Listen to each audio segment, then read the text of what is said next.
welcome to Comic Books and Chill, the home of the Stash Bros. I'm Mike, chilling with Chris. What's up, Stash fam? Welcome to another show. Please sit back, relax, and enjoy some more comic book content. The Ledkilla, Ken Lashley, is back with us, and man, Ken has been doing this thing, covers galore, the next Batman, and Ken has made his first public appearances in the past 2 years.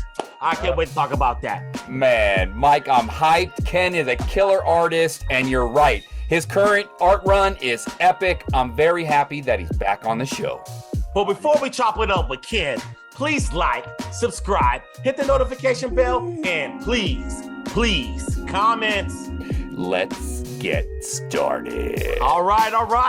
Our next guest is a master penciler, and I use that word master. I don't use it lightly. A perfect mixture between supreme talent, confidence, and pure hustle. Ladies and gentlemen of the Stash Land, we bring to you Ken Lashley. Yeah, woo! Welcome, Ken. Hey, Ken. Hey, whoa, you guys are great. I love it. That's awesome, man. You guys are hyped. That'd be all hyped, man. Man, that's what we gotta be, man. We're about to just dive in. The past couple of years has been challenging to say the least. But, for all of us, the world is slowly opening back up again. Recently, you made some public appearances, and so I just wanted to start it off with, what's it like reuniting back with the Ledkillas, the Killers? Well, it was really strange. I'm gonna lie to you. It was I went to Boston. I canceled a few things. I canceled going to New York City, and I canceled, over the last, couple of years. But I mean, you reach a point where you just go, well, everything's starting opening up a little bit. I wore my mask the whole time. I'm not trying to mess with it. So it was great. It was great to get it back out there. It felt like comfort food. I mean? Like I got back out there and I was like, oh, the same peeps out here. A couple of people I hadn't seen in a while showed up, rolled up there. I mean, it was a lot of fun. It was a one-day show. It was fun. It was fun. But it's good to be back on there. I've said yes to a few other things. I'm going to MegaCon as a guest of Frankie's Comics. We'll see how that goes. They're good peeps. I'm also going to Frankie's Comics to San Diego Comic-Con. I'm going to London, England. There we go. Reed Pop just asked me if I would do a couple of shows for them, so I'm going to be guest. I'm one of the featured guests. Probably going to be one of the first wave of guests announced for New York City Comic Con. It sounds like I'm doing too many, but it's fun. I can't complain. But it's good to be sort of back because there was, I've done so many covers in the last 2 years while the pandemic was going on. I was doing a lot of covers, and there's a lot to be signed, you know what I mean? And you don't think about that. You don't think about that. And all of a sudden, and wait until the announcement comes for next month, because I did a Mandalorian #1 cover, and I did a Bounty Hunters 2-pager cover. My God! Star Wars work, man. So Ken, it's been a little while since you've been in studio with us. You have you have your own new studio that looks killer, by the way. And honestly, the art seems to be flowing at you in an epic rate.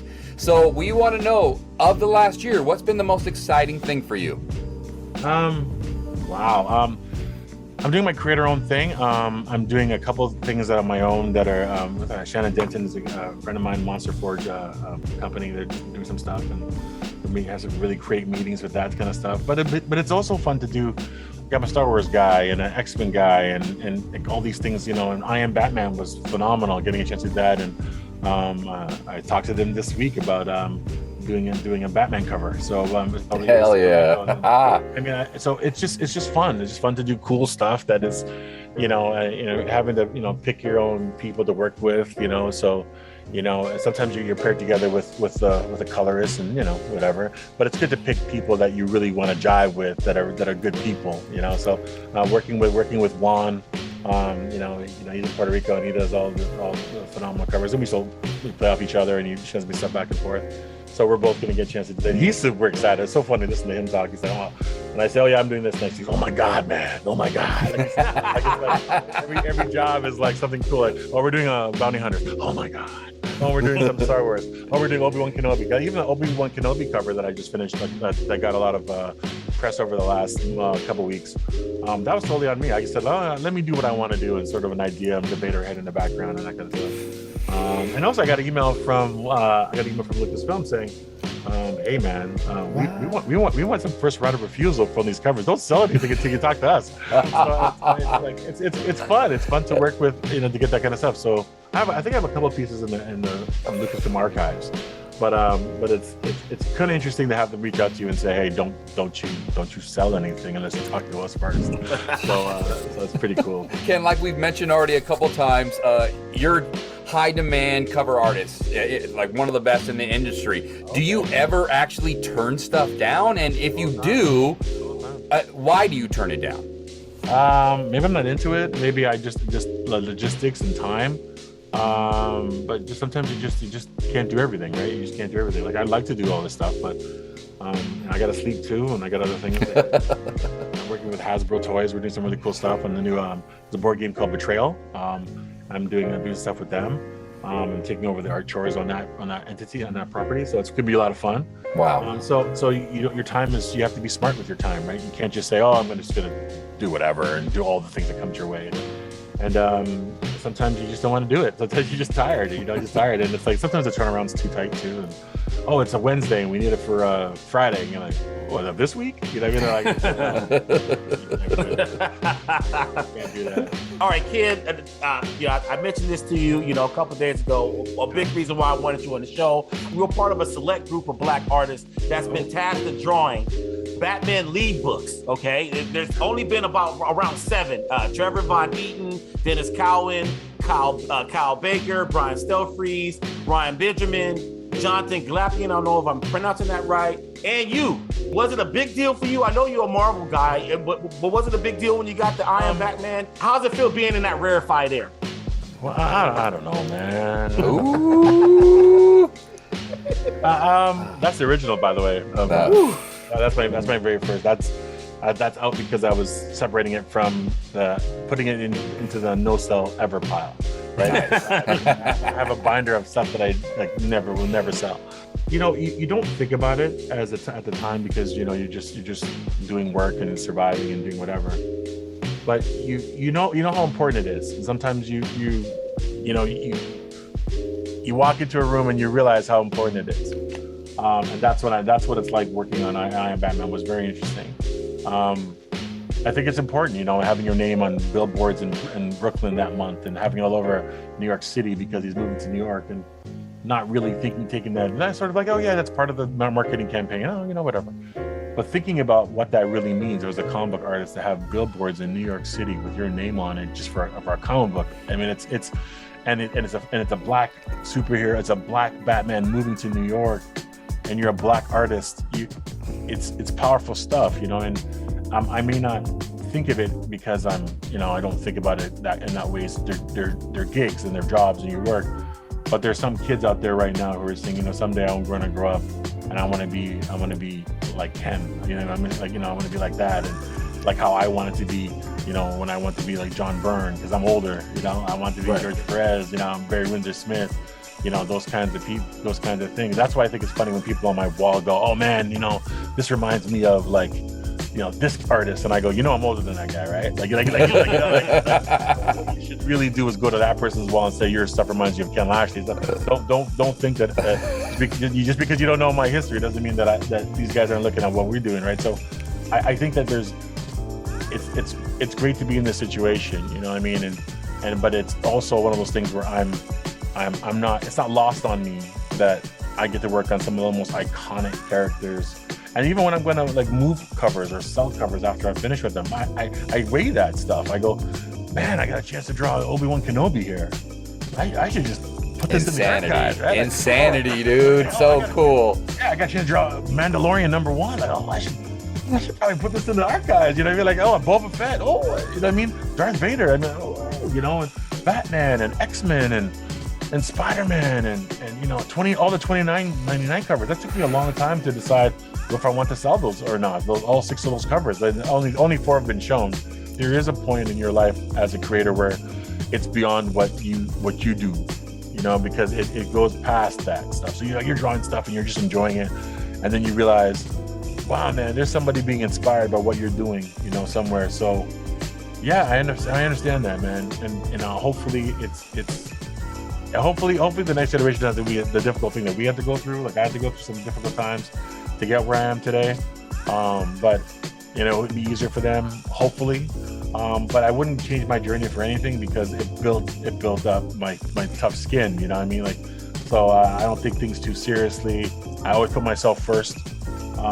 Even though the deadlines, even deadlines don't matter to me. Even the editors will be mad that I said that, because in the end, fans don't care what the deadlines were. They only care about what the work looks like. So me rushing to get stuff done for them, and it looks like crap, it doesn't serve me.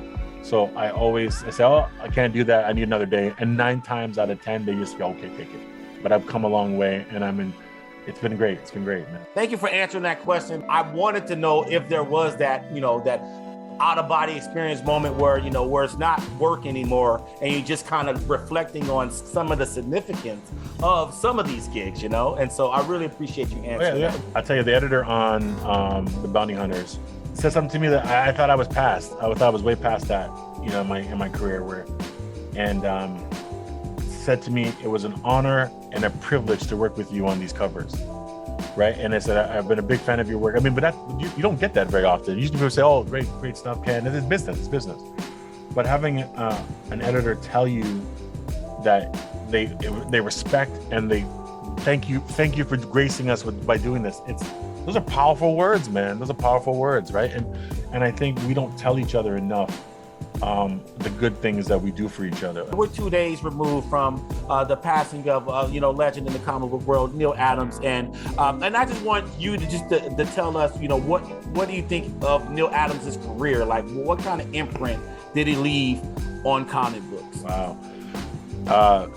There's so many levels to it. There's one level where it's just, I'm not a historian by any stretch, but there's an unwritten rule within the business before Neal Adams and after. Before Neal Adams, it was their artwork, and we did the artwork and we sent it off to companies, and they kept.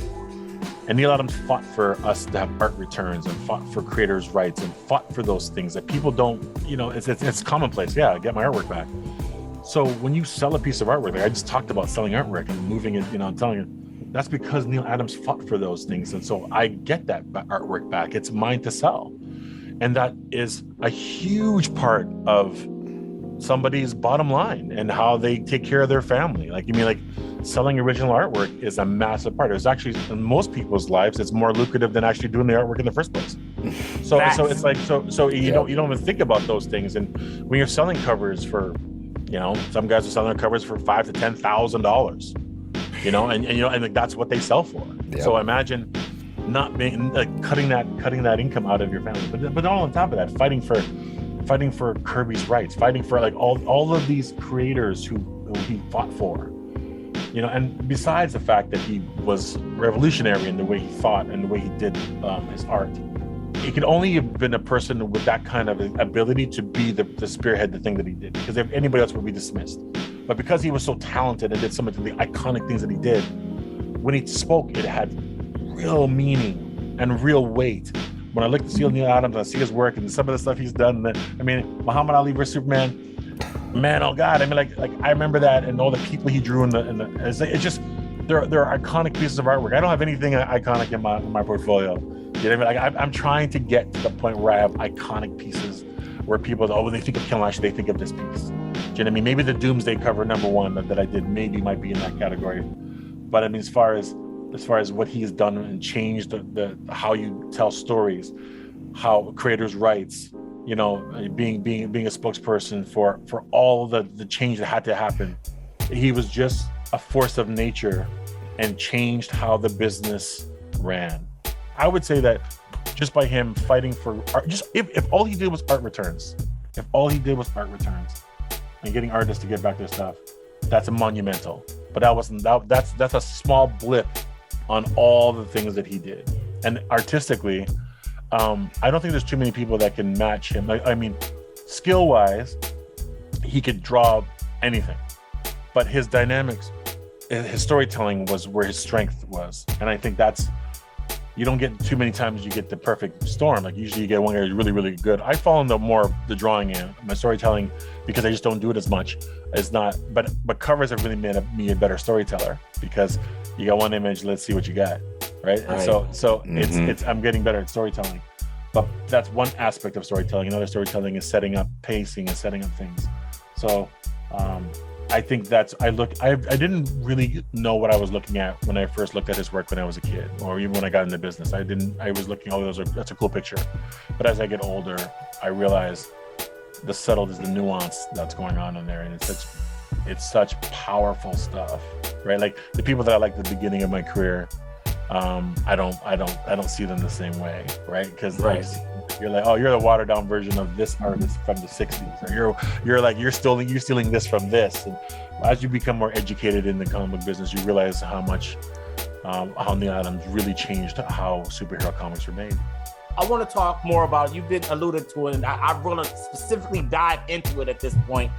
Your art for merchandising and sponsorship and all of that stuff, Hasbro, Lucasfilm, Adobe, these names that you've already mentioned. What's the origins of that? Was that something that you intentionally pursued, or is that just something that kind of evolved throughout your career?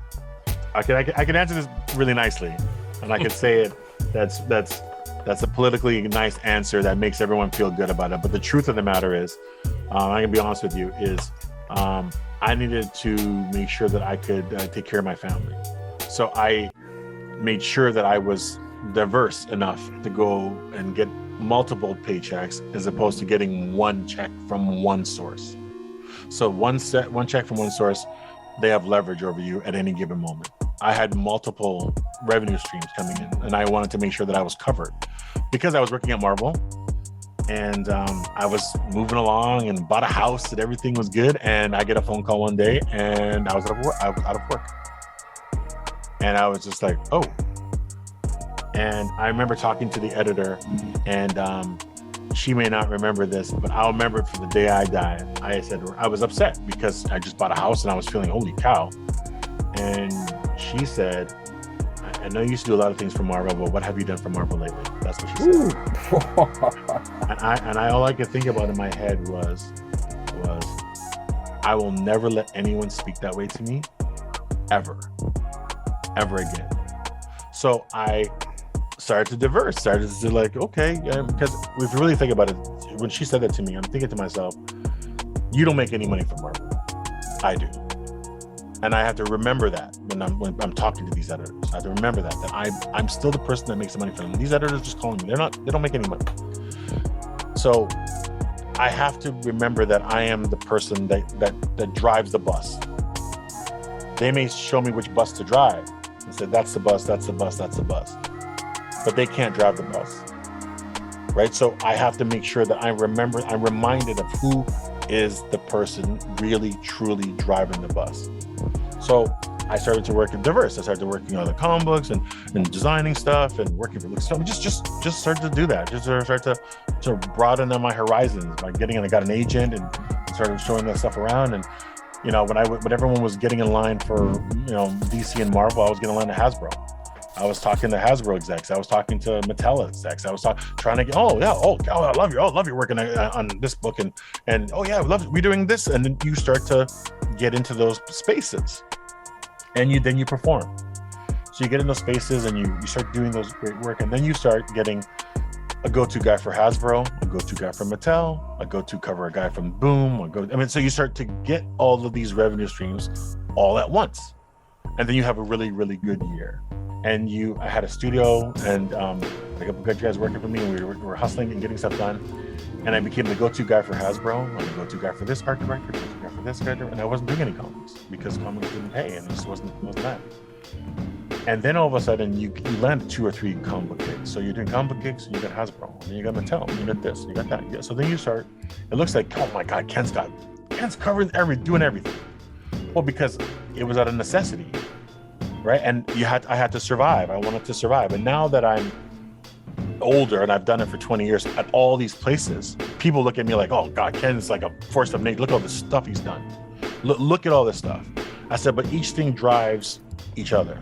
So you're working for Hasbro and you do 4 or 5 different things at Hasbro, packaging illustration. I'm doing some X-Men packaging right now as we speak. Nice. And so we do packaging on X-Men, and then the X-Men editor has to approve it, or the X-Men, the person who is in charge of X-Men has to approve the artwork that comes from Hasbro, and it's Ken Lashley's own. And they go, oh, I just talked to Ken Lashley about doing X-Men the book, but Ken's going through Hasbro. Here's his work again.